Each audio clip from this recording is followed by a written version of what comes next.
Hello दोस्तों, राधे राधे। ये मेरा पहला ब्लॉग है।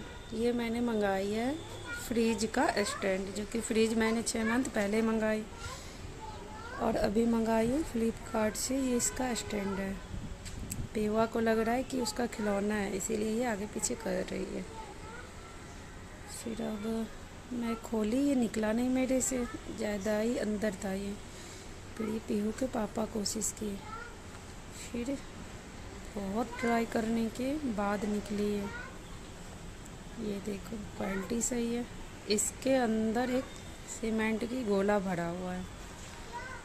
इतना काम है और एक काम लग गया। अब इसको साफ़ करना पड़ेगा। फिर साफ़ करके मैं अब ये स्टैंड साफ़ करके मैंने लगाई, जो कि बहुत ही सुंदर है। बाय बाय दोस्तों, फिर मिलते हैं अगली